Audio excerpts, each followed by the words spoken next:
So I had a few of you say, why don't you do any of your videos outside anymore? So here I am. And thank you for sending me some questions that I can answer for you guys. So the first one is, who was the first franchisee you ever placed? And I love this question because I remember, now it's been almost 22 years ago, but it was a wonderful lady by the name of Donna.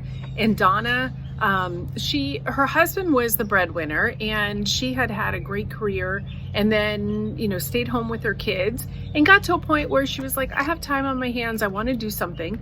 And believe it or not, the first business she bought was a cleaning franchise, which is not what she thought she would have bought, but it gave her a great lifestyle, recurring revenue. It was a Monday through Friday business. And she called me up a few years later and said, Melissa, my business is doing so well.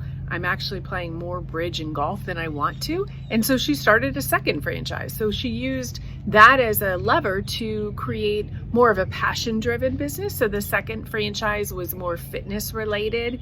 And then she had 2 franchises. So that was a long time ago, but I'll never forget. She's a wonderful, wonderful lady and had a ton of success.